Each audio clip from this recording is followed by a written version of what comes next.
International Islamic Research Center.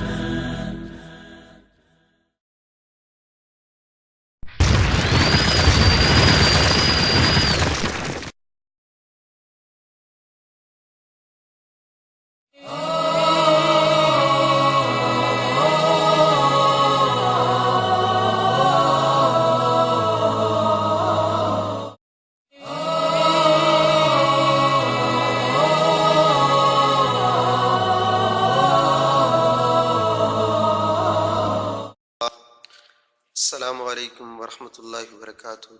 الحمد للہ رب العالمین والصلاة والسلام علی سید الانبیاء والمرسلین نبینا و رسولنا محمد صلی اللہ علیہ وسلم وعلی آلہ و اصحابہ اجمعین. اما بعد، اعوذ باللہ من الشیطان الرجیم. بسم اللہ الرحمن الرحیم. قال النبی صلی اللہ علیہ وسلم: نعمتان مغبون فیہما کثیر من الناس، الصحۃ والفراغۃ. آج کی اس مختصر نشست میں ہم ذکر کریں گے اللہ تعالیٰ کی عظیم نعمت صحت اور نعمت فراغت. اگر یہ کہا جائے کہ ایمان کے بعد انسانوں کے پاس اللہ کریم کی سب سے بڑی نعمت صحت ہے تو یہ بات بھی بے جا نہیں ہوگی. ہم دیکھتے ہیں کہ لوگ صحت کو بنانے کے لیے کتنی محنت کرتے ہیں، کیا کچھ کھاتے ہیں، اور اس کھانے کو پھر ہضم کرنے کے لیے کیسے کیسے انداز اپناتے ہیں.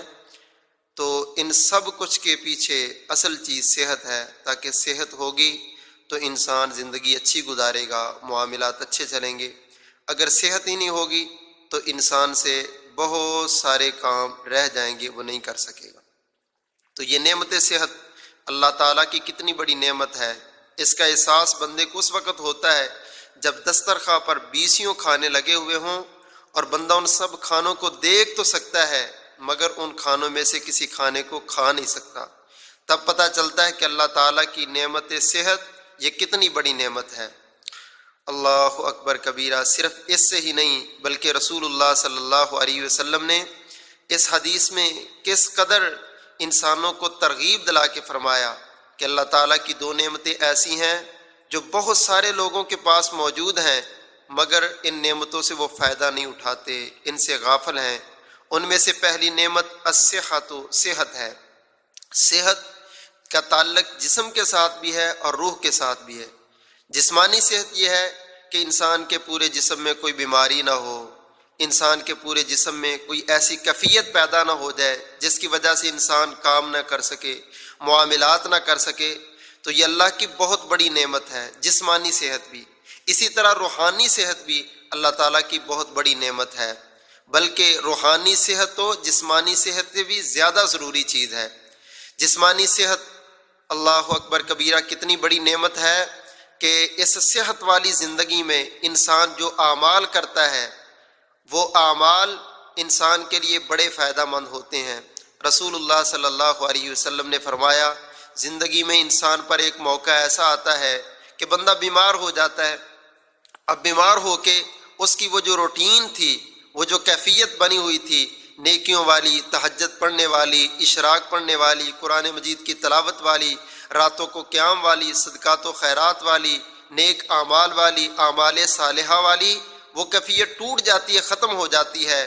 اللہ تعالیٰ اپنے فرشتوں کو بلا کے فرماتے میرے فرشتوں، میرا بندہ بیمار ہو گیا، پہلے تہجد پڑھتا تھا، نیک اعمال کرتا تھا، مگر اب بیماری کی وجہ سے وہ یہ اعمال نہیں کر سکتا. تو تم یاد رکھو اس کے نامہ اعمال میں تم نے اسی طرح سے نیکیاں لکھنی ہے جس طرح صحت والی زندگی میں وہ اعمال کرتا تھا تو تم نیکیاں لکھ رہے تھے. مگر اب وہ اعمال نہیں کر رہا، تم نیکیاں پھر بھی لکھتے جاؤ گے. یا اللہ کس لیے؟ میرے فرشتوں اس لیے کہ بیماری تو میں نے لگائی ہے، بیماری تو میری طرف سے ہے، میرے بندے کا کیا قصور ہے. محترم بھائیو، معزز سامعین و سامعات، یاد رکھنا اگر ہم صحت والی زندگی سے فائدہ اٹھا کے اعمال نیک کریں گے، کل جب بڑھاپا آئے گا، کل جب پریشانیاں آئیں گی، کل جب بیماریاں لگیں گی، جب چلنے کے قابل نہیں ہوں گے، وجود میں قوت اور طاقت ختم ہو جائے گی، تو اس وقت اس نعمت صحت سے فائدہ اٹھائے گئے اعمال اور اس میں کیے جانے والے اعمال کا فائدہ بڑھاپے کے اندر بھی جا کر کے ملے گا.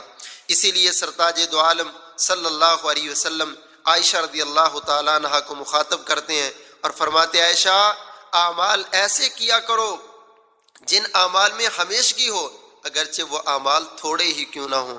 آج ہمارا انداز کچھ ایسا ہوتا ہے، عمل کرنا شروع کرو، بہت اچھے، رمضان المبارک آ گیا، قرآن مجید پڑھتے جا رہے، ماشاءاللہ میں نے 4 قرآن مکمل کر لیے، میں نے 5 مکمل کر لیے۔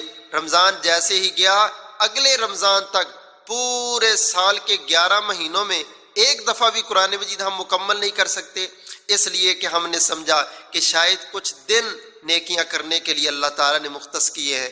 نہیں میرے محترم بھائیوں، اللہ تعالیٰ کی طرف سے یہ نعمت صحت اور یہ جو دن ہے صحت والی زندگی کے، ان سب کو غنیمت جان لو۔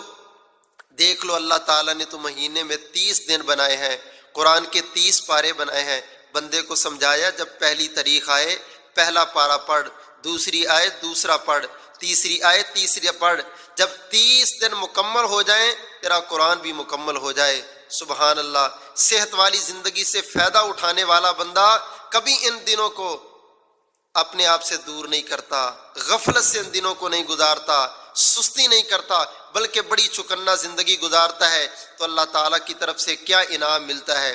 رسول اللہ صلی اللہ علیہ وسلم نے فرمایا مومن بندے سے اللہ اس قدر محبت کرتے ہیں، اس قدر پیار کرتے ہیں، اس قدر چاہتے ہیں کہ اگر مومن بندے کے پاؤں میں کانٹا بھی چبھے تو اللہ تعالیٰ اس کا بھی اس کو اجر دیتے ہیں۔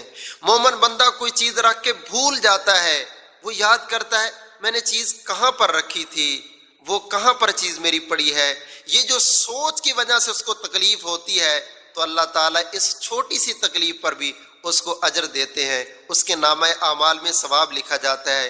اللہ تو اپنے بندے سے اتنی محبت کرتے ہیں محترم بھائیوں، وہ مالک نے بن مانگے ہمیں دیکھنے والی آنکھیں دی، سننے والے کان دیے، پکڑنے کے لیے ہاتھ دیے، چلنے کے لیے پاؤں دی، سوچنے کے لیے دماغ دیا۔ وہ اللہ نے اتنی عظیم نعمتیں دی، بیماریوں سے محفوظ ہیں، جو مرضی کھاتے جائیں، یہ اللہ کی چھوٹی نعمت نہیں، واللہ یہ بہت بڑی نعمت ہے۔ اس نعمت سے فائدہ اٹھانے والا انسان اللہ تعالیٰ کے سامنے اپنی زندگی کو گزارتے ہوئے وہ سستی نہیں کرتا، وہ غفلت نہیں کرتا۔ ہاں صحیح بخاری میں رسول اللہ صلی اللہ علیہ وسلم کا وہ صحابی جو آپ کے پاس آیا، شادی ہوئی ہے، اللہ اکبر کبیرہ، باپ شکایت پیش کر رہا ہے، اللہ کے پیارے پیغمبر یہ آپ کا صحابی عبداللہ ہے، میں نے اس کی شادی کی ہے، یہ اللہ کا بندہ زیادہ وقت مسجد میں گزارتا ہے، اور میری بہو سے جب میں نے پوچھا تو اس نے بتایا آپ کا بیٹا بڑا ہی نیک ہے، رات کو قیام کرتا ہے اور دن کو روزہ رکھتا ہے۔ رسول کریم صلی اللہ علیہ وسلم نے اس نوجوان کو بلایا اور بلا کے نصیحت کی، اللہ کے بندے تیری آنکھ کا بھی تجھ پر حق ہے، تیرے مہمان کا بھی تجھ پر حق ہے، تیری بیوی کا بھی تجھ پر حق ہے۔ یہ وہ انسان تھے جنہوں نے اپنی صحت والی زندگی کو غنیمت جانتے ہوئے بڑے اعمال کیے، بڑے اعمال کیے، بڑے اعمال کیے۔ وہ ہر لمحہ اور ہر لحظہ بڑی سوچ کے گزارتے تھے، شاید یہ زندگی کا آخری ہو، شاید یہ زندگی کا آخری ٹائم ہو۔ مجھے اس بزرگ کا جملہ نہیں بھولتا، انٹرویو میں ان سے پوچھا گیا کہ یہ بتاؤ اگر آپ کو پتہ چلے کہ آپ کی زندگی کے صرف 24 گھنٹے رہ گئے ہیں اور 24 گھنٹے کے بعد آپ کو موت آ جائے گی تو بابا جی آپ زندگی کیسے گزاریں گے؟ تو آگے سے کہنے لگے میں زندگی ویسے گزاروں گا جس طرح اب زندگی گزار رہا ہوں، اس لیے کہ میں تو ہر دن اپنی زندگی کا آخری سمجھتا ہوں، میں تو ہر لمحہ اور ہر گھنٹہ اپنی زندگی کا آخری سمجھ کے گزارتا ہوں۔ محترم بھائیو، جب انسان کا عقیدہ اور نظریہ یہ ہو تو پھر نعمت صحت کو اللہ کے خلاف، رسول کریم صلی اللہ علیہ وسلم کے خلاف بغاوت کرتے ہوئے، نافرمانی اور معصیت کرتے نہیں گزارتا، بلکہ وہ کہتا ہے آنکھیں اللہ نے دی ہیں، میں نے اس سے گند نہیں دیکھنا، میں نے رب کا قرآن پڑھنا ہے، کان اللہ نے دیے ہیں، میں نے ان سے موسیقی نہیں سننی بلکہ میں نے ان سے قرآن سننا ہے، علماء کے واعظ سننے ہیں، میں نے ان سے خطبے سننے ہیں، میں نے ان سے مجالس سننی ہے، میں نے ان سے محافل سننی ہے، اچھی چیزوں کی طرف اس کا رجحان پڑتا ہے۔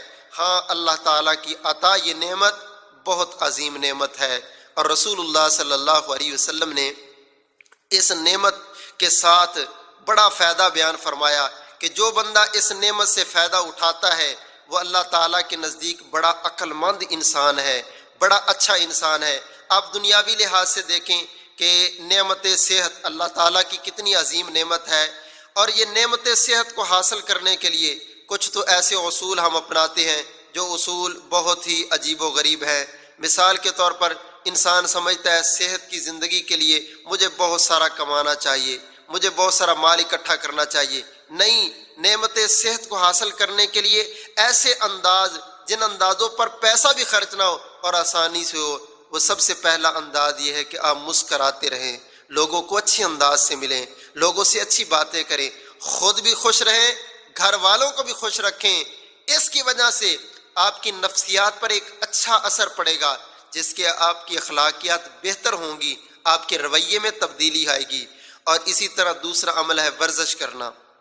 ہمارے ہاں ہر چیز، دوائیاں بڑی بڑی کھائی جا رہی ہیں، دیگر بڑی بڑی میڈیسن استعمال ہوتی ہیں، ہر چیز کو ہم نے چیک کروا لیا، بڑے ٹیسٹ کروا لے، مگر ایک ورزش والی اللہ اکبر کبیرہ عمل جو ہے وہ اس قدر عظیم ہے جو آپ کو ساری بیماریوں سے محفوظ کرے گا۔ اگر آپ چاہتے ہیں آپ صحت مند زندگی گزاریں تو یقیناً آئیں اللہ کے ساتھ تعلق بناتے ہوئے یہ نماز پنجگانہ بھی۔